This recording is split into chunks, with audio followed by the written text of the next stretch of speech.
puede tener muy poco recorrido, puesto que el gobierno no tiene ninguna obligación de cumplir esa petición por parte del Congreso de los Diputados. Esa petición, cuando se apruebe, también se haría extensiva a los 27 miembros de la Unión Europea, o a la Unión Europea en su conjunto, pero la posición de la Unión Europea ha sido clara desde el inicio. No se reconocen los resultados electorales, pero tampoco por el momento se reconoce a Edmundo González Urrutia. Por cierto, otro de los temas de conversación hoy sobre Edmundo González Urrutia es cuándo se va a encontrar con el presidente del gobierno, Pedro Sánchez. Pues bien, hoy ha hablado por primera vez el jefe del Ejecutivo español sobre Edmundo González Urrutia, pero no podemos escucharlo porque ha sido en una conversación informal con periodistas en Shanghái, donde se encuentra de visita oficial, está estos días en China, y allí ha dicho que esta misma semana se va a entrevistar con Edmundo González Urrutia. En función de cómo sea su vuelo de vuelta desde China, podría ser este mismo jueves, y si no, será como muy tarde el próximo viernes. Sánchez ha dicho también a los periodistas que cualquier lectura política es inapropiada, que es un gesto de humanidad lo que se ha hecho con Edmundo González Urrutia, quien esta tarde va a ver también cómo se manifiestan sus compatriotas venezolanos, los opositores venezolanos aquí en la capital de España, frente a la sede del Congreso de los Diputados, para reivindicarlo, para homenajearlo, pero también para reivindicarlo como presidente electo de Venezuela. Néstor. Enrique, gracias. El que sí tiene una lectura política muy política es el presidente Maduro, el dictador Maduro en Venezuela, que dejó salir dócilmente a Edmundo González y ahora dice que esa salida y que ese asilo es la confirmación de que la oposición finalmente entendió que no gana las elecciones del 28 de julio. Es decir, Maduro lo está acomodando, por supuesto, a su conveniencia, está aprovechando ese papayazo. Desde Caracas, Santiago Martínez. Sí, Néstor, en el gobierno de Nicolás Maduro no solo estarían contentos o tranquilos, si cabe el término, por la salida de Edmundo González Urrutia de Venezuela, sino que además desestiman esas versiones surgidas desde la oposición de que el ex candidato presidencial haya recibido algún tipo de presión o de amenaza o advertencia que lo llevara a tomar esa decisión de pedir el asilo político a España. Diosdado Cabello, que ahora recordemos es ministro de Interior y Justicia, cargo importante dentro del Ejecutivo, en tono un poco de broma o incluso puede ser de burla, señaló que la salida de González Urrutia fue en verdad una huida, pero de la oposición. Es decir, que si alguien o algún grupo quería hacerle daño o lo presionaba, era la misma oposición, sobre todo quienes están cercanos a María Corina Machado. Repito, versión de Diosdado Cabello, por estos días vocero del gobierno. Escuchemos. El González Urrutia ya está en España y él no le dijo nada a nadie de la oposición y los agarró por sorpresa, porque si de alguien estaba huyendo González Urrutia era de la derecha, de María Corina, del fascismo, no del gobierno, no vale. Ahora él se fue voluntario, nadie lo obligó, no vale, el tipo se fue. Primero se fue porque él sabe que no ganó, esa es la razón principal. Quien también reaccionó, Néstor, fue Nicolás Maduro, el presidente Nicolás Maduro, que al parecer pues olvidó aquellos días donde le señalaba o decía que Edmundo González Urrutia era un viejo decrépito o lo acusaba de ser conspirador. Pues ahora, hasta por su nombre y su cargo de embajador lo llamó, deseándole buena vida e insistiendo que respeta la decisión que tomó de asilarse en España. Al embajador González Urrutia, en Madrid, le digo, mi respeto a su decisión, todo mi respeto a la decisión que usted ha tomado. Yo le puedo decir al embajador González Urrutia, con el cual he confrontado duro después del 29 de julio, que he estado atento a todo esto y comprendo el paso que ha dado y lo respeto y espero que le vaya bien en su camino y en su nueva vida. Ahora, María Corina Machado justificó y entendió la decisión de Edmundo González Urrutia de salir de Venezuela, que las presiones y las coacciones denunciadas son totalmente ciertas y reales y que era preferible que mantuviese su libertad fuera de Venezuela que la clandestinidad dentro del país. Agregaba que los detalles de la operación y a quienes involucró se conocerán más adelante, que será el mismo Edmundo González quien lo comente, si así lo desea, y que la lucha o la manera de lograr un cambio de gobierno no cambia dentro de Venezuela, aunque sí reconoce que vendrán días de mucha intensidad y peligro. ¿En qué cambia el lugar donde estamos, la naturaleza de la lucha y nuestra fuerza, su salida? En mi criterio no lo cambia absolutamente nada. La urgencia se mantiene, la legitimidad se mantiene y la agenda y la estrategia se mantienen. Fíjense cómo estamos dando esta rueda de prensa hoy. ¿Quiénes de ustedes que están en Venezuela como periodistas se atreven a decir la verdad de lo que ocurre? ¿Quiénes de ustedes como periodistas afuera, porque tienen familiares adentro, pueden decir la verdad? María Corina Machado incluso descartaba, Néstor, que ahora sobre ella haya más presión o mayor intención de ser detenida tras la salida de Edmundo González Urrutia, pero que si eso es así, pues ella igual reitera que se mantiene acá en Venezuela. Néstor. Estás escuchando Blue Radio. Escanea este código y suscríbete a nuestro canal de YouTube, @Blue Radio Co. y disfruta y participa de la programación de Blue Radio. Blue Radio, le ponemos cara a la radio. Blue Radio, la alternativa. Este martes juega mi selección Colombia. Colombia frente a Argentina en la eliminatoria fecha 8. Y las imágenes del encuentro y el partido estarán aquí en nuestro canal de YouTube. Suscríbete al canal para que lo puedas disfrutar y para que tengas una mejor experiencia con nuestros contenidos. Colombia-Argentina en Blue Radio y BlueRadio.com.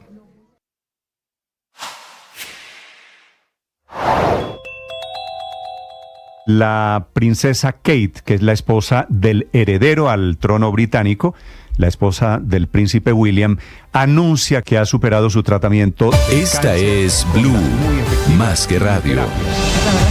8 de la mañana, 6 minutos. Claro. Felipe, una aclaración con mucha envidia. Me envían desde RTBC los contratos que firmaron para el cubrimiento de los Juegos Olímpicos. Porque yo dije aquí que RTBC no tenía los derechos y no los tenía efectivamente para televisión. Entonces, la aclaración, corrección, es que RTBC, según veo en los contratos, sí firmó un contrato para cubrir los Juegos Olímpicos en radio, como los podía cubrir también Blue Radio.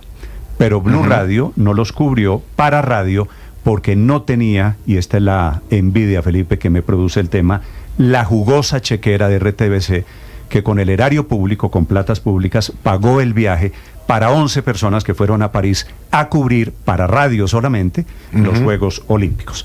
Entonces, Felipe, dicho esto, aclaro que RTBC, me consta, sí tenía los derechos para cubrir radio en los Olímpicos. No tenía, como lo dije, los derechos para cubrir ni una imagen de televisión de los Juegos Olímpicos.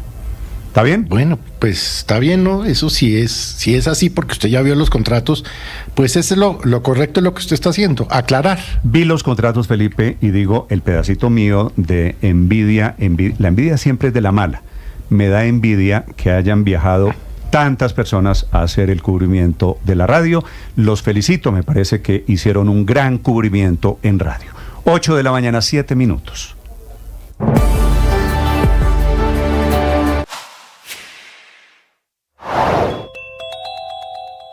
El presidente Petro mezcla en su alocución sus recientes obsesiones. El episodio de Pegasus, los falsos positivos, la parapolítica, y le mezcla también lo que está ocurriendo en el Consejo Nacional Electoral. El presidente Petro sugiere que hay una alianza de diferentes sectores que no define, porque allí deja en el aire unas afirmaciones muy delicadas para matarlo, sin señalar nuevos detalles, y señala que la prensa ha silenciado supuestos atentados en su contra y contra la vicepresidenta Francia Márquez, algo que evidentemente no es cierto. Basta mirar los titulares de los medios de comunicación que diariamente han registrado y reseñado los ataques contra la vicepresidenta en el Cauca y los planes para atentar contra el presidente que se han develado por parte de la policía.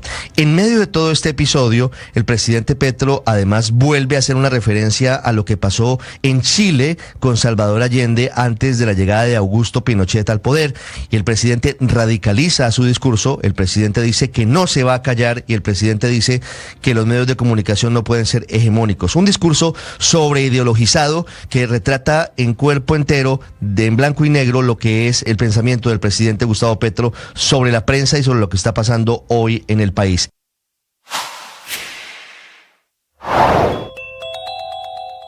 Mañana las comisiones económicas conjuntas del Congreso tienen previsto votar el monto del presupuesto por 523 billones de pesos, que es la cifra que el gobierno quiere que le aprueben. Pero varios congresistas ven ese monto como algo irreal, porque ven que no cuenta con los ingresos certeros, garantizados, y por eso piden que ese monto sea recortado para ser aprobado. Unos apuestan por un tijeretazo de 12 billones para que el presupuesto quede en 511 billones, de tal manera que no tenga que presentarse la reforma tributaria. Otros piden un recorte más severo, como la senadora Angélica Lozano, quien dice que lo más razonable es que el presupuesto quede en 499 billones, porque para ella el roto en las finanzas públicas es mucho más grande que los 12 billones calculados por el equipo económico del gobierno. Roto que espera remendar con una reforma tributaria por el mismo valor, que no fue presentada ayer como tenía previsto, porque no se pudo desenredar la discusión sobre el monto del presupuesto. Al presidente Petro le parece paradójico que mayorías en las comisiones económicas no le quieren aprobar el presupuesto porque no quieren su tributaria 2.0,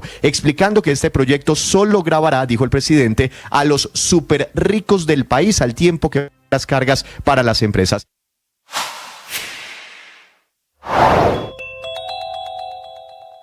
hay un escándalo en Estados Unidos por cuenta de un caso de brutalidad con el agravante de que la víctima negro es una estrella del fútbol americano. Desde Washington, Juan Camilo. El domingo, durante el partido entre los Miami Dolphins y los Jaguars, Jacksonville Jaguars, el corredor afroamericano Tyreek Hill, o Chita, llamado así por su rapidez, se metió una corrida de unas 54 yardas para marcar el touchdown más largo de su carrera. Minutos antes, Tyreek estuvo literalmente arrestado y reducido por 3 policías.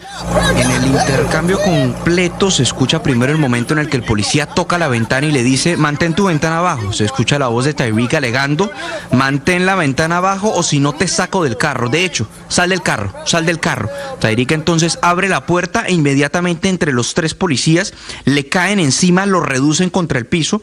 Grita Tyreek: estoy siendo arrestado. Al final se escucha al oficial diciendo: cuando te decimos que estás hagas algo, escuchando Blue Radio y BlueRadio.com. 8 de la mañana, 11 minutos. En un mensaje en sus redes sociales, el presidente Petro advierte que si el Congreso no le aprueba el presupuesto, emitiría vía decreto el presupuesto, que no ha pasado, Víctor, no recientemente en la historia de Colombia, ¿no? Que el Congreso no emita el presupuesto.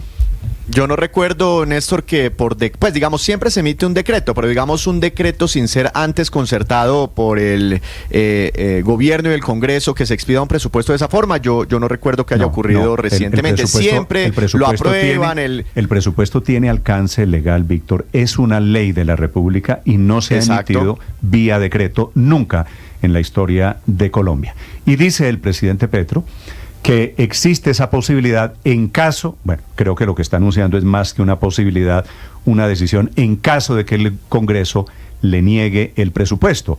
Y hay efectivamente muchas voces diciendo no que van a negar el presupuesto, sino que hay que ponerlo en sus justas proporciones, que hay que pegarle un tijeretazo, Víctor, que sería de 12 o 15 o 20 billones de pesos. Hay gente que habla inclusive de 26 billones de pesos. O sea, hay un tema, digamos, el presupuesto tiene su propio ciclo y por ley hay unas fechas límite. Esta semana, Néstor, vence la fecha límite, el plazo límite para que se apruebe el monto del presupuesto general de la Nación en las comisiones económicas del Congreso de la República.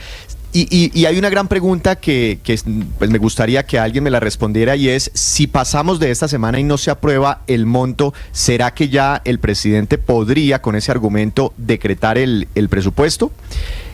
Ahora, o si Víctor, si le aprueban el monto reducido, ya no tendría esa posibilidad. Se la pongo de otra manera, Víctor. ¿De cuánto es el presupuesto para el año entrante? 523 billones de ¿Cuánto pesos. fue el presupuesto para este año 2024?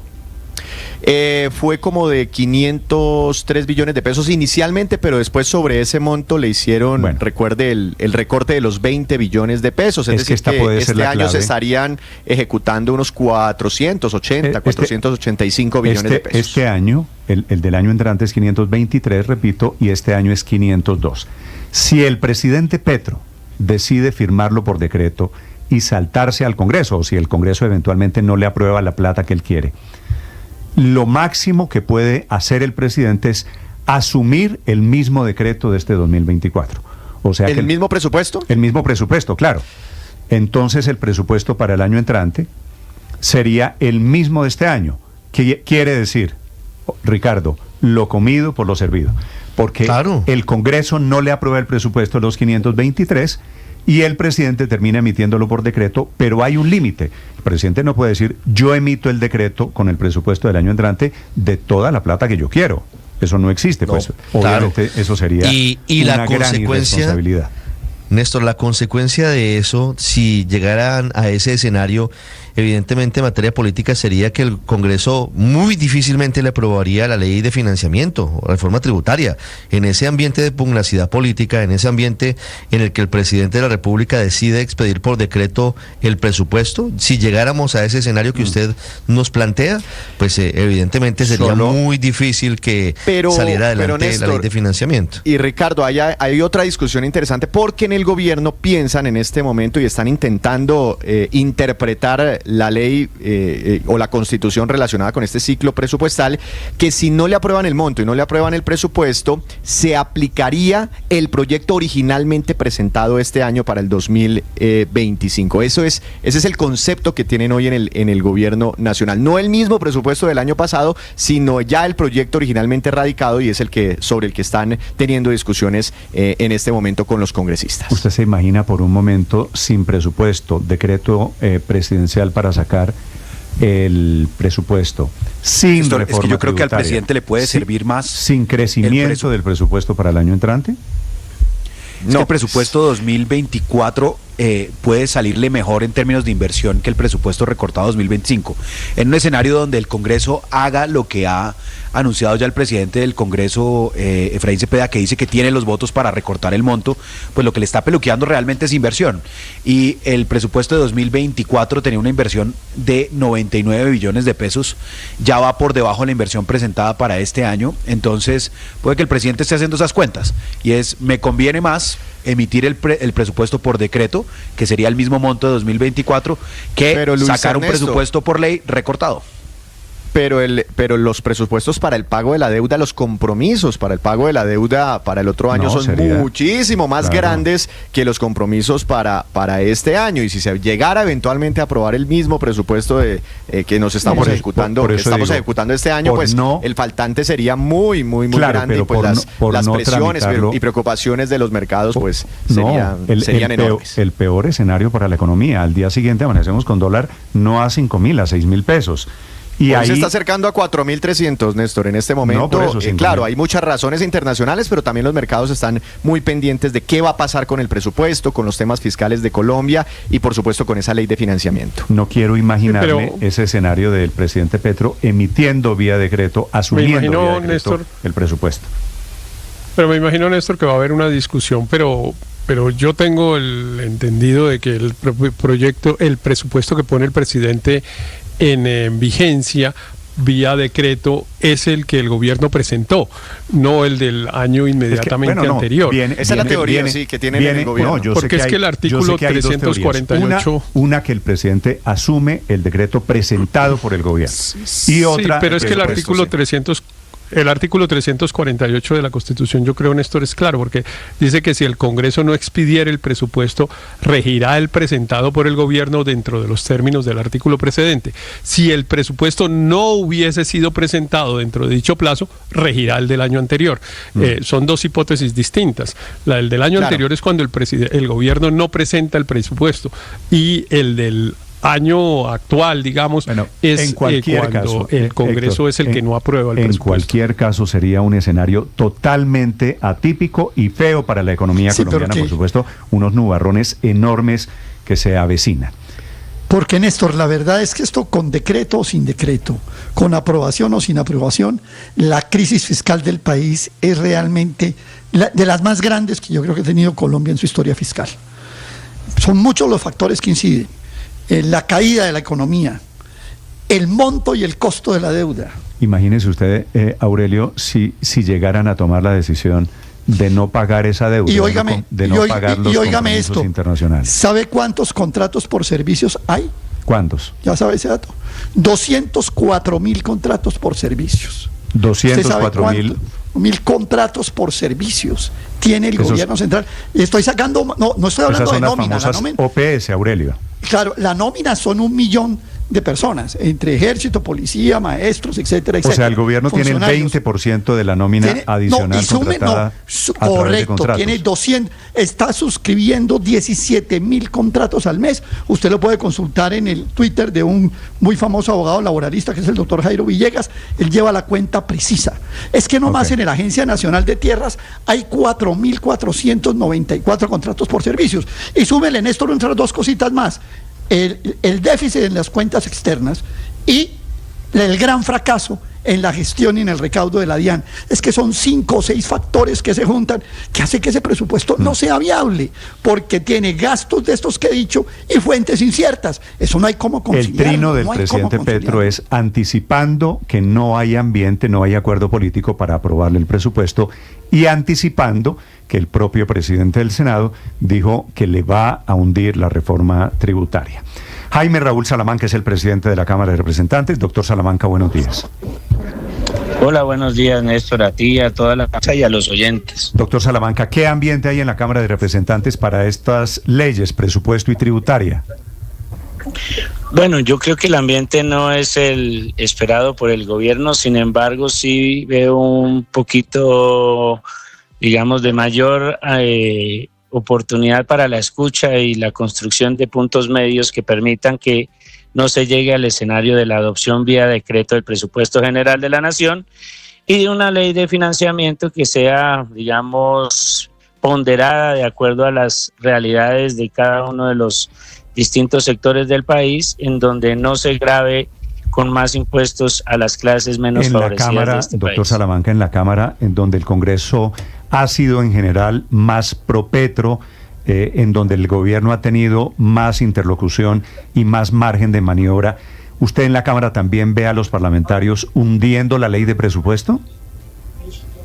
No, yo los veo más en una idea de construir un punto medio, de hacer a partir de una revisión objetiva de la ejecución del presupuesto, de un esfuerzo adicional en términos de recorte del gasto público, especialmente de lo que tiene que ver con funcionamiento, y de un ajuste en lo que será la estimación del presupuesto que se espera recoger producto de la ley de financiamiento, encontrar un punto medio entre lo que la propuesta que tiene el gobierno y la propuesta pues que tiene el Senado de no adoptar esos 12 billones de pesos que son los billones de la discordia, por llamarlo de alguna manera. Sí, doctor Salamanca, si esta semana las comisiones económicas conjuntas, ¿no? Cámara y Senado, no llegaran a aprobar el monto, ¿usted cree que el presidente Gustavo Petro inmediatamente el lunes de la otra semana tendría la facultad para emitirlo por decreto? En mi conocimiento de la ley, sí tendría la posibilidad de adoptarlo.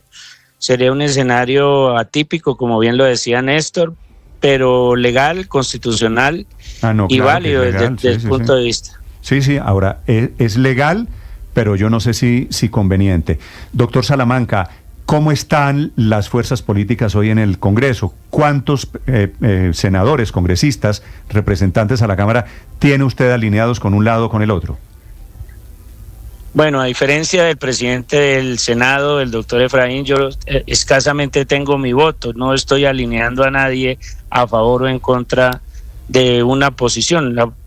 Creo que lo que hemos dicho siempre es que en democracia cada uno de los sectores podrá tomar su posición. Lo que yo he escuchado es que hay un ánimo, digamos, de buscar puntos medios. Nadie tiene las votaciones en comisiones económicas, ningún político lo puede decir, no las tiene el presidente, no las tiene la oposición, no las tiene ni el presidente del Senado ni de la Cámara. Toda vez que, por ejemplo, si una de las comisiones no aprobara un monto determinado, pues no hay posibilidad de que haya consenso. La única manera, o que más bien, que haya decisión. Sí. La única manera de avanzar es que haya consenso en las 4 comisiones económicas, el consenso, las 2 de Senado y las 2 de Cámara. Doctor Salamanca, el consenso tendría que ser alrededor del tamaño del tijeretazo al presupuesto, ¿cierto? Sí, del tamaño del monto, pero también yo quisiera, y en eso creo que varios hemos insistido en eso, en una evaluación objetiva de la calidad del gasto. Es decir, hacia dónde se tiene que ir las partidas que se van a apropiar para la siguiente vigencia. Pero dígame, en voz, ¿qué sectores se van a gastar? En voz alta, usted ve un presupuesto, si no es de 523, más o menos ¿en qué rango? Podría ser de unos 517, un punto intermedio. Digamos, yo creo que sí se puede. Es decir, todos tenemos que ceder un poquito para poder garantizar que el Plan Nacional de Desarrollo se ejecute y hayan los recursos necesarios para que efectivamente se puedan cumplir las metas que casi la mayoría de los partidos, por no decir que todos, votaron a favor. Doctor Salamanca, le voy a plantear otro escenario. Si esta semana aprueban el monto del presupuesto, pero recortado, es decir, 10, 15 billones de pesos, lo que sea, frente a lo que quería el gobierno Petro, ya el presidente perdería esa facultad, así no le aprueben el monto que él quería, pero le aprueban un monto, ¿perdería la facultad para el próximo lunes expedirlo por decreto? Yo creo que el presidente y el gobierno, digamos, en esto, yo no sé, es mi primera vez en el Congreso, pero lo que yo he podido interpretar, de escuchar todas las voces, cada uno está, digamos, cada una de las dos partes está tirando para su lado y creo que es lo natural, digamos. Por un lado, el presidente del Senado diciendo que no va a permitir moverse ni un centímetro. Por otro lado, el presidente diciendo, bueno, si no me aprueban, pues yo tampoco me muevo un centímetro. Y en este caso, el presidente de la Cámara lo que está diciendo es, venga, ¿por qué no buscamos un punto medio en donde podamos no perder algo que me parece muy valioso que dijo Néstor, y es que debemos mantener unas relaciones constructivas, y sería un mal mensaje apropiar el presupuesto vía decreto, no sin intentar hasta el último momento un tema de concertación?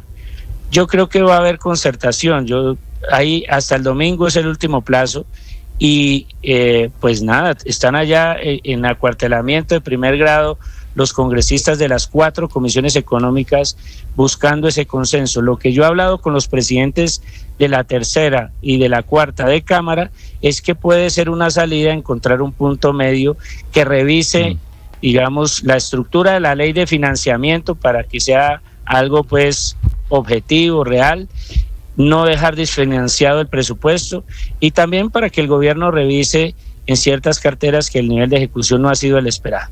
Sí, y efectivamente todo eso ayudaría. Doctor Salamanca, gracias por estos minutos. Bueno, un abrazo muy grande y un saludo a todos los oyentes. Jaime Raúl Salamanca es el presidente de la Cámara de Representantes. Víctor, se la voy a contestar yo más claramente. Bueno, si el Congreso le llega a aprobar al presidente Petro un presupuesto diferente al presentado por el gobierno, y el plazo es esta semana, el presidente Petro, pues por supuesto que no puede sacar un presupuesto diferente. Ese presupuesto tramitado por el Congreso se vuelve ley de la República, y puede que no le guste al gobierno, y podría, por ejemplo, como todas las leyes, yo no sé, objetarlo, pero el presidente no puede decir, como no me gusta el presupuesto que fue aprobado por el Congreso, yo emito uno diferente vía decreto. El presidente puede emitir presupuesto vía decreto siempre y cuando el Congreso no se lo apruebe. Es decir, si esta semana los congresistas no se ponen de acuerdo, no aprueban ningún monto, el lunes el presidente expide un decreto y listo, ahí está el presupuesto general de la nación. Pero si esta semana así al presidente no le guste y le aprueban un monto diferente, digamos 500 billones de pesos recortado, ya perdería esa facultad del presidente. Él no lo puede modificar. No podría expedirlo por decreto. Yo tengo la duda si eventualmente, tratándose de una ley diferente, Héctor, el presidente podría objetar la ley de presupuesto del Congreso. Creo que no, ¿verdad? No, sí, claro que la puede objetar y vuelve al Congreso, y el Congreso decide si la ratifica o no, si se trata de una objeción por inconveniencia. Si fuera por inconstitucionalidad, pues iría a la Corte Constitucional, Néstor. Pero sí, mire, Néstor, lo que la Constitución prevé es que el Congreso, no expidiere el presupuesto. Y si en cambio, como usted lo está señalando, lo expidiere, pues evidentemente el presidente no tendría la competencia para adoptarlo por decreto. En este trámite presupuestal es importante tener en cuenta que los congresistas no pueden incluir partidas, pero sí eliminar partidas. Es decir, yo no puedo decir, es que yo quiero que le metan 30 billones de pesos a la carretera tal y ahí hacerlo aprobar. Eso no se puede hacer sin el aval del gobierno, pero en cambio sí se pueden eliminar partidas, es decir, disminuir el presupuesto lo puede hacer el Congreso. Piense, Héctor, en el escenario al revés. Póngale que el presidente Víctor, imagínese decreta vía administrativa desde la Casa de Nariño el presupuesto. Piensen esto. Mire, eso lo está llamando el exministro de Hacienda como una dictadura fiscal. Si llegara a ocurrir ese escenario. ¿Cuál exministro? Eso se conoce con no ese porque sea Petro, no porque sea Petro. Digamos que así fuera, el exministro de Hacienda, José Manuel Restrepo, el exministro de Hacienda del presidente Duque. Pero no sé. Pero sea en este o en otro gobierno, cualquiera que usted quiera, si decretan el presupuesto, eso se le llama dictadura fiscal. Juan Camilo Restrepo, no José Manuel, sino Juan Camilo Restrepo, acaba de poner una publicación en X en el que dice que el plazo es hasta el 20 de octubre. No, pero Felipe, es que hay dos plazos. Uno, y por eso este tema del presupuesto tiene varios ciclos y por ley eso está arreglado. El plazo que vence esta semana es para que aprueben el monto, el total del presupuesto del próximo año. La cifra gruesa en las comisiones. Ese plazo vence esta semana, el 15 de septiembre. Y después vienen otros debates en las plenarias y demás para mirar qué ajustes internos se hacen, qué agricultura quitemos, le pasemos la vivienda y demás. Y ese último plazo es el del 20 de octubre. Ahora, Víctor, piense en el siguiente escenario. El presidente Petro decreta el lunes el presupuesto y lo pone por 523 billones de pesos. Eso no significa que se le va a aparecer la plata debajo de una piedra. Aún así, el gobierno tendría que buscar la plata del presupuesto que va a pasar. Entonces puede pasar. Es cierto, el presidente Petro... Y ahí Petro, sí menos le van a aprobar la reforma tributaria. Pues claro, y entonces estamos en un escenario, Felipe, el peor. El presidente Petro diciendo tercamente, no me aprobaron el presupuesto, yo lo emito por decreto por lo que yo quiero, 523. Es que... usted puede hacer... Pero no incurriría el presidente en un delito al expedir un decreto de un presupuesto desfinanciado. No creo que sea delito, Felipe. Sería una terrible irresponsabilidad económica. Cuando usted se pone a hacer cuentas alegres, es exactamente lo mismo, Aurelio, que usted hace en su casa. Y usted dice, el año entrante en Blue me aumentan un poquito, yo doy unas conferencias, yo tengo mi pensión, el año entrante yo me voy a ganar tanta plata. Pero para vivir necesito tanta plata. Y usted dice, solo me resta aumentar el presupuesto. Y usted dice, pero ¿cómo aumento mi presupuesto de ingresos si es que no sale la plata debajo de los árboles? Es que Néstor, antes hablé yo tendría el gobierno que revisar vía decreto o vía ley que no está la plata para cumplir cualquiera que sea el presupuesto. Pero por eso le pregunto, Néstor, ¿puede el presidente expedir por decreto el presupuesto? Sí lo puede, claro que... Sí, ¿un presupuesto desfinanciado? Sí, lo puede hacer. Y dice, yo en el camino me la consigo. Pero mete al país, Felipe, en una vaca loca. Claro, una vaca loca fiscal terrible. Porque mire, Ricardo, Andrés Pardo, que es un muy buen economista, avaló en más o menos, Néstor, 40 billones de pesos el faltante en las fuentes. Yo ahora hablé del gasto, pero hablemos de las fuentes. No están financiados 20 billones de gestión del recaudo de la DIAN. Eso es ficticio. Faltan los 12 billones. No, villanos también. Villanos también. No, villanos sí hay. No, es un lapsus. Son más. No, faltan billones. No son 12. Aurelio, déjeme decirle la verdad. Se la valgo. Faltan billones, sobran villanos. ¿Estamos de acuerdo? Correcto. 20 billones que faltan de la ley, 12 billones que faltan de la ley de financiamiento. Y 7 billones que se perdieron con el arreglo con los camioneros en la cosa del fondo de estabilización. Entonces, a Pardo le da más o menos 40 billones. Entonces, fíjese usted, acabamos de hablar de un monto de gastos enorme y acabamos de hablar de unas fuentes secas en 40 billones. Es que ese presupuesto no es conciliable. Yo vuelvo a insistir, no Néstor, tiene forma de conciliar fuentes con gastos. No hay cómo hacerlo. Yo sé, para los congresos oyentes de la República, Luis Ernesto, para los oyentes que están diciendo que este tema es un ladrillo, estoy totalmente de acuerdo. El tema es supremamente técnico, Felipe. Sí. Pero estas consecuencias las pagamos todas. El presupuesto desfinanciado quiere decir no hay plata para todo lo que quisiera el gobierno. O un presupuesto con más plata de la que existe implica una tributaria. Que eso también lo tiene que saber todo el mundo. Por eso, es que el presidente relaciona las dos cosas con razón. Pues para sacar el presupuesto necesita sacar la plata de algún lado. Néstor, si el presidente emite por decreto, muere la reforma tributaria. Eso es muy importante, porque él no podría incluir el monto, esos 12 billones de pesos que están sujetos a una ley de financiamiento, no los podría incluir. Pero, ¿sabe qué no hemos mencionado acá y que es tan importante como la discusión sobre el monto y los impuestos? Es, ¿para qué la plata? ¿Para qué la plata si no le ejecutan? Es que miren esto, totalmente de acuerdo. lo que está pasando. Mire, yo aquí tengo unos programas del Ministerio de Vivienda. Mi casa ya urbano tiene 260 mil millones de pesos, nada más y nada menos. ¿Sabe cuánto han ejecutado? 0%. Al 31 de julio. Promoción de vivienda rural, 585 mil millones de pesos, medio billón de pesos. ¿Sabe cuánto han ejecutado? 0% al 31 de julio. Y así puede ser la lista, le puedo seguir la lista de varios programas, Néstor, que es realmente lamentable. Ahora, entonces, Luis Ernesto, la legitimidad que tiene el gobierno para pedir más plata. Porque no puede ser tanta ineptitud junta, no puede ser que hay una cantidad de personas que no ejecutan simplemente pues porque son ineptos. Pregúntese usted por qué no están ejecutando. Allí hay algo que no es simplemente incompetencia. Es que eso que señala Luis Ernesto es además parte del ritual de las discusiones en las comisiones económicas siempre en el Congreso. Lo primero que se hace cuando se va a discutir el presupuesto es que los congresistas le preguntan a los ministerios en cuánto va la ejecución presupuestal. En promedio va en menos del 50%, pero adicionalmente muchas de las platas están disfrazadas de ejecución porque sencillamente se transfirieron a fiducias y patrimonios autónomos. Eso quiere decir que está guardada en un banco. Está guardada la plata. Entonces están pidiendo platas y están planteando presupuestos desfinanciados. De más una de manera, medio billón en fiducias. Total, de una fiducias, manera. En programas de Procolombia, de Impulsa, de Fontur. Porque la plata está ahí, pero no se ejecuta.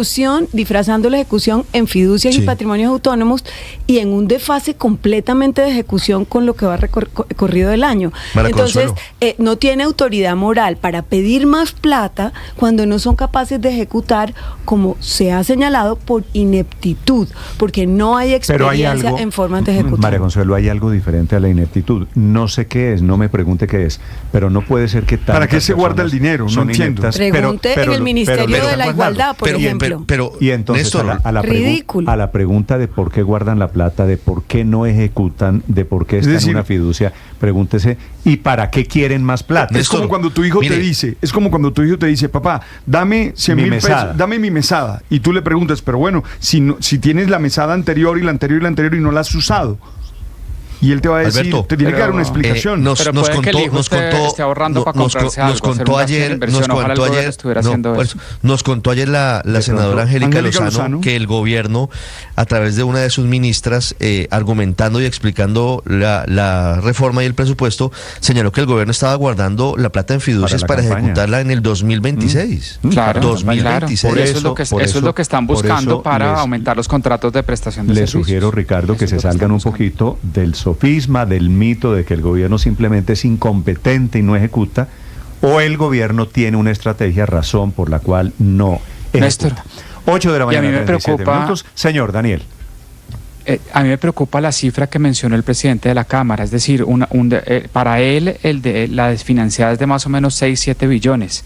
Aurelio nos da una cifra de Andrés Pardo de 40 billones, para mí es un poco más alta porque son 20 de esos cobros, esos litigios de deudas que tiene el gobierno, que es un error, hay que decirlo, de Luis Carlos Reyes, el actual ministro de Comercio, quien pensaba que esos cobros iban a hacerse efectivos y que el gobierno iba a tener esa plata. Eso está desfinanciado. 12 billones que ya venían desfinanciados, y lo de la patraciada del precio de los combustibles, de la equilibrada de los precios de los combustibles, yo creo que es más alto de 7 billones, puede ser 10, 11 billones de pesos. Entonces hay que empezar a sincerar las cifras, puede que sea un tema difícil de entender, etcétera, pero la caja del gobierno le tiene que cuadrar.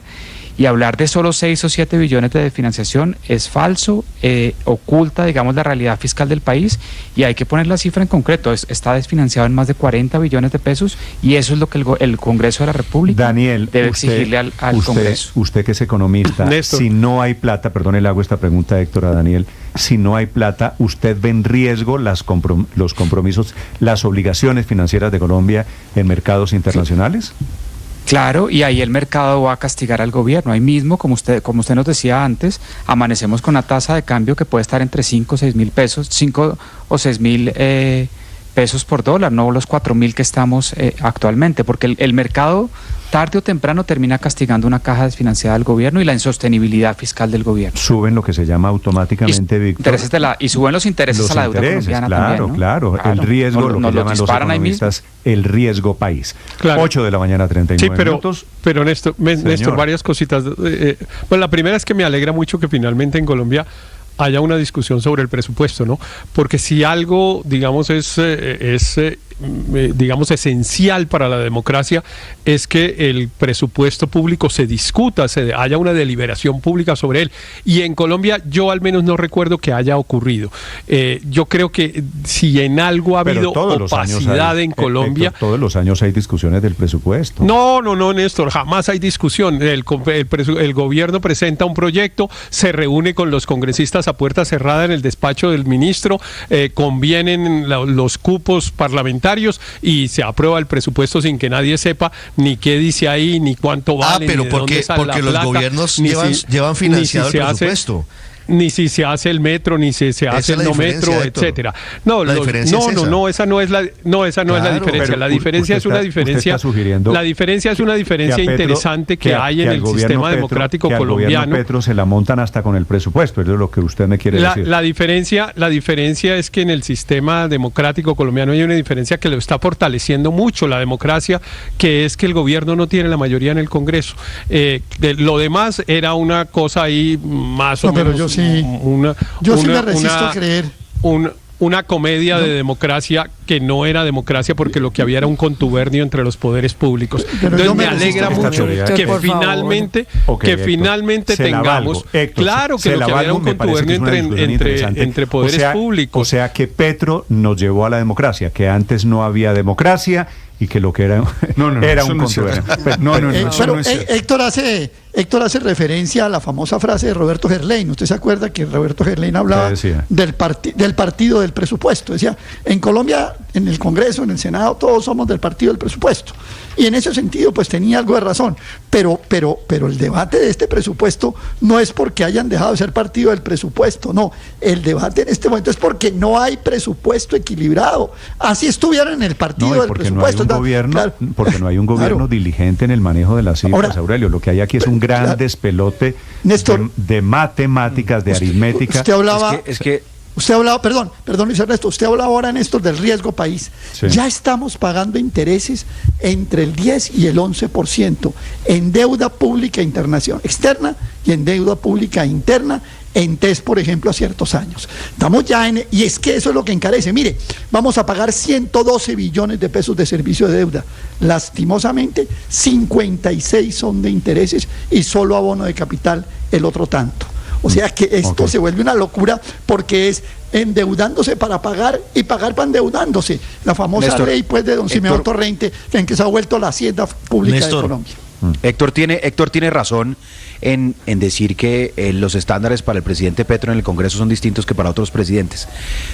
Pero no es porque sea Petro y porque sea izquierda, es porque él rompió la confianza, creo yo, y en eso se ha equivocado de manera reiterada el presidente. Mire que el primer año él pudo aprobar una reforma tributaria de las más ambiciosas que ha tenido este país, le aprobaron todo el monto del presupuesto, iba avanzando muy bien, él mismo rompe su coalición, pero en los temas fiscales y presupuestales rompió la confianza porque muchos congresistas el año pasado le dijeron, ese presupuesto está desfinanciado, ese presupuesto el monto no nos dan las cuentas, y que dijeron, no, ustedes son opositores, golpe blando y pa'lante.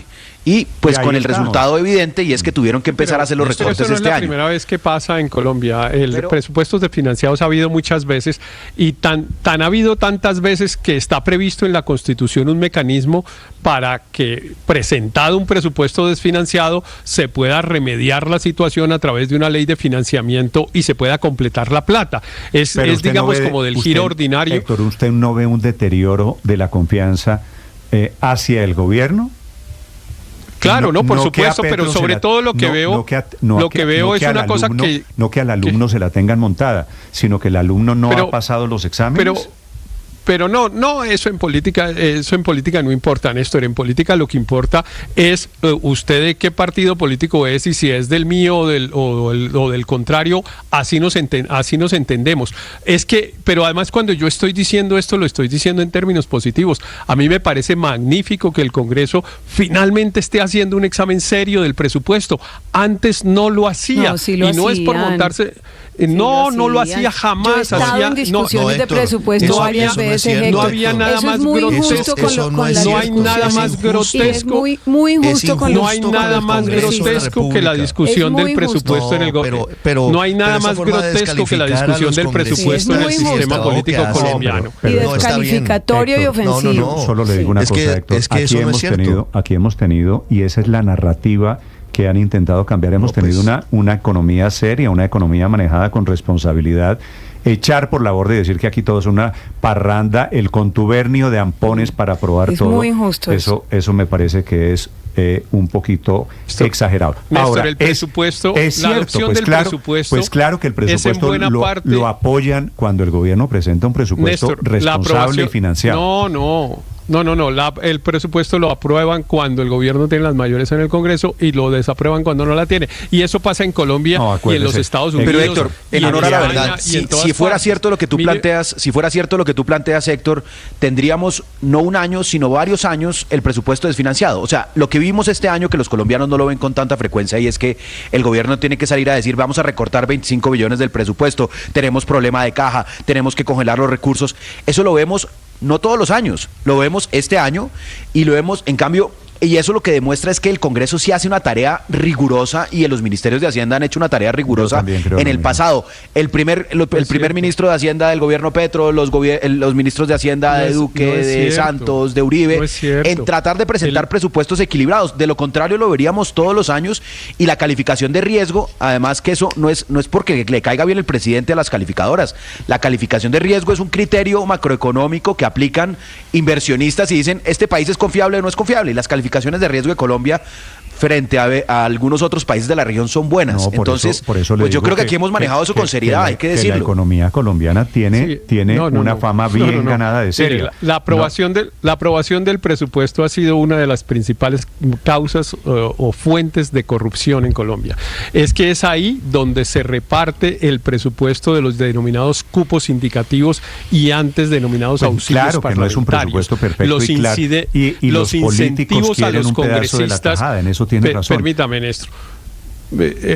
Perdón, pero para terminar, los incentivos a los congresistas estaban determinados por esos cupos indicativos y esos auxilios parlamentarios.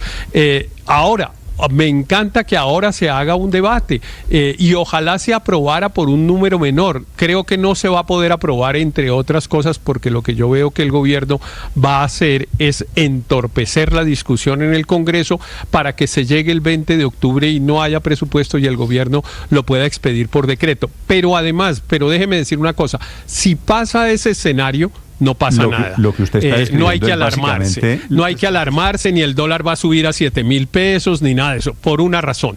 Porque la ley colombiana le prohíbe al gobierno ejecutar las partidas si no están equilibradas. Es decir, el gobierno tiene que aprobar el presupuesto por decreto y al día siguiente congelar unas partidas equivalentes al monto de lo desfinanciado. Héctor está escribiendo sobre entonces eso. El dólar no va a subir a 7.000 pesos. No vayan a comprar dólares pensando en que el dólar va a subir a 7.000 pesos porque pierden la plata. 8:47 a.m, cuando el gobierno, y será de aquí al lunes de la semana entrante, o martes, el gobierno emita el decreto, veremos las reacciones internacionales. Y ahí veremos si esto es tan inocuo como dice el doctor Riveros. Está escribiendo, Felipe, el doctor de la calle. Humberto de la Calle. Digo, este tema es muy técnico, Felipe, pero tal vez no hay tema más importante en este momento en Colombia. Sí, es muy técnico, pero pues es un tema muy importante porque de ahí depende las finanzas del país hacia el futuro. Felipe, depende la calificación de la economía colombiana. Claro, Néstor. Y entonces dice Humberto de la Calle lo siguiente. ¿Qué dice el doctor de la Calle? A ver si entiendo, 2 puntos. Si el presidente dicta el presupuesto desfinanciado por decreto, que puede hacerlo y no hay ley de financiamiento, que es competencia exclusiva del Congreso, pues el gobierno queda en el limbo. lo lógico es reducir gastos. Tiene razón. Es decir, usted puede modificar el presupuesto, era lo que le intentaba decir antes. Usted puede hacer todas las maromas que quiera, pero al final la plata no va a aparecer por cuenta de que el decreto lo emita el presidente o la ley la emita el Congreso de Colombia. Yo quisiera creer que en los mercados se guían porque sale el profesor Riveros y les muestra un parágrafo de un artículo del 3 y pico de la Constitución. Y entonces los mercados dicen, sí, hay un parágrafo, tranquilo, no va a pasar nada. No se le olvide, Néstor, que estos desequilibrios fiscales inciden de mala manera, yo no comparto eso, pero de hecho inciden de mala manera en las llamadas calificadoras de riesgo. No se le olvide que hoy Colombia solamente una calificadora la tiene en grado de inversión, las demás ya nos tienen casi que en grado de especulación. Entonces usted puede salir, señores, tranquilos, señores de Moody's, que aquí hay un parágrafo del 348 que dice que tranquilos, que no va a pasar nada. No, se sube el déficit fiscal, se muestran aprietos Aurelio, fiscales, hay riesgo de pago de deuda y entonces hay unas consecuencias. Cuando esto salga, y saldrá dentro de cuestión de horas, de días, que no hay la plata para cumplir las obligaciones del año entrante, el riesgo automáticamente es que no tenemos plata para cumplir compromisos internacionales y que en el Congreso o en el gobierno debatieron si pagábamos o no pagábamos la deuda externa.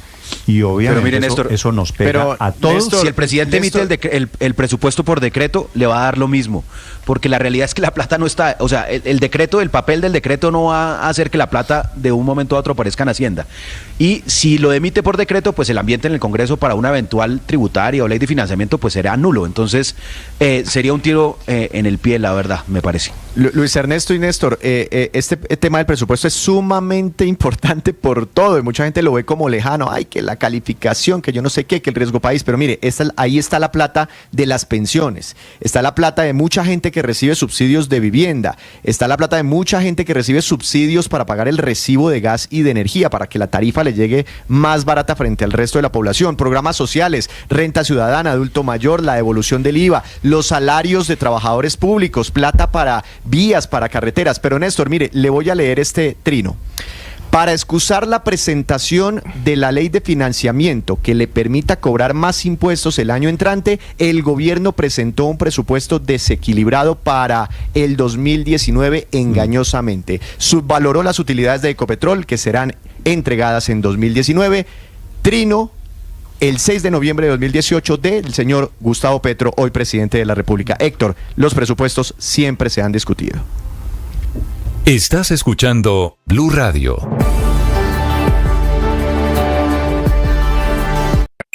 Escanea este código y suscríbete a nuestro canal de YouTube, @Blue Radio Co.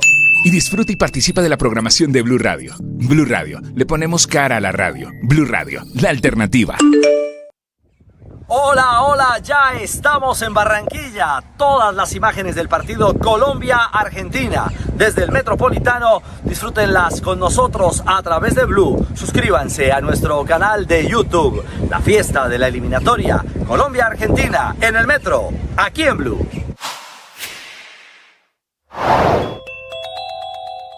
A propósito del presidente Petro, su gran contradicción, anoche firmó la circular para que todos los funcionarios públicos respeten la libertad de prensa, él incluido, la libertad de expresión, pero en el mismo acto, el presidente Petro acusa a la prensa de ser cómplice del golpe de Estado que se está fraguando contra él, de ocultar un plan para asesinarlo a él y a la vicepresidenta Francia Márquez, de ser una prensa nazi arrodillada que favorece a intereses criminales. No parece el de anoche un presidente Petro en plan de respetar a la libertad de prensa.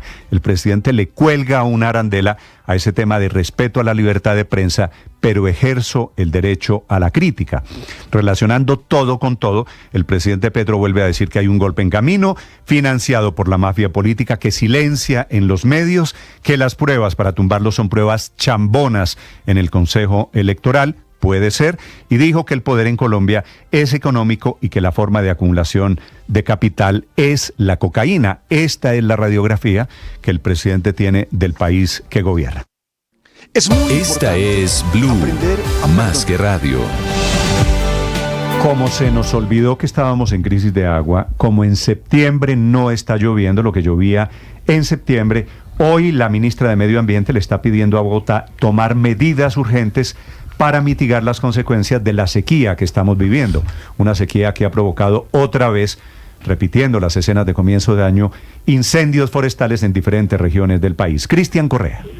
Néstor, buenos días. La advertencia la hace el Minambiente después de que precisamente fuese el IDEAM el que confirmara que para septiembre tampoco será la esperada llegada del fenómeno de la Niña y de la habitual temporada de lluvias de esta época del año, por lo que llegaría en el mes de octubre, razón que llevaría a que si no se aplican medidas inmediatamente el sistema de Chingaza, especialmente el embalse de Chuza, para diciembre estaría llegando a un 22% de llenado, lo que no permitiría que la región estuviese preparada para la habitual temporada seca de principio del próximo año. Fue la misma ministra Susana Muhammad, la ministra de Ambiente, quien le hizo este llamado al distrito.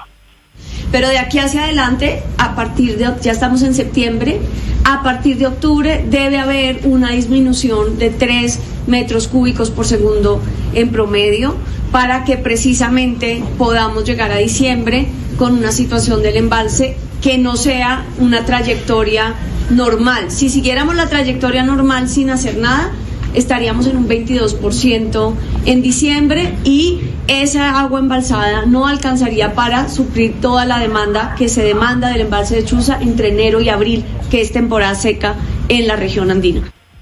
Néstor, mire, además desde la Comisión de Regulación de Agua Potable anunciaron que están estudiando 4 nuevas medidas. La primera de ellas sería reducir a 12 metros cúbicos mensuales el consumo de agua en los estratos del 1 al 4, a 9 metros cúbicos el consumo de agua de los estratos 5 y 6, además de intensificar los controles a las grandes superficies o concesiones a las que se les vende agua a través de metros cúbicos y el control del desperdicio de agua por daños o labores de mantenimiento. Néstor, es muy importante también destacar que la ministra Muhammad advirtió que dentro de los próximos 3 años, o más bien los próximos 3 años, se va a presentar un fenómeno de no llenado total de los embalses del sistema de Chuza, esto justificando un problema estructural y además fenómenos climáticos. Sí, en algún momento Chingaza tuvo agua por encima del 52% hace un mes, pero volvió a bajar y por eso Chingaza es fundamental, de allí sale el 70% del agua en Bogotá. Por eso el gobierno de Bogotá vuelve a pensar en el racionamiento de agua diario. La doctora Natasha Avendaño es la gerente del acueducto en Bogotá. Doctora Avendaño, buenos días.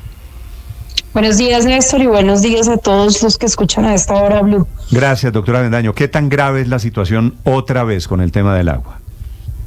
A ver, Néstor, pues desde hace un par de semanas, incluso estuve en estos micrófonos hace un par de semanas alertando la necesidad de volver a retomar esa senda de consumo responsable por parte de los usuarios, que habíamos esas buenas prácticas que hemos venido aprendiendo desde el principio de año que iniciamos con campañas de ahorro, porque efectivamente ya completamos casi un mes de descenso del sistema Chingaza. Alcanzamos a principios del mes de agosto estar cerca del 52% de llenado, pero agosto fue el mes más seco en los últimos 55 años.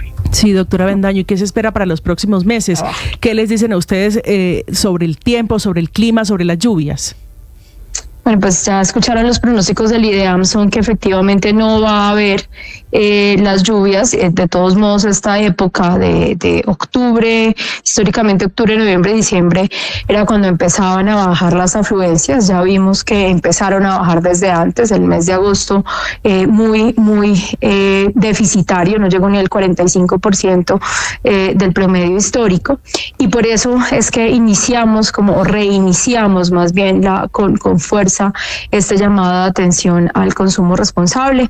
Siempre desde que hicimos el escalonamiento de la restricción, estaba sobre la mesa la posibilidad de volver a una medida más restrictiva en caso de que efectivamente las lluvias no fueran las esperadas o las históricamente registradas, y en caso de que claramente tuviéramos un cambio en el comportamiento del consumo.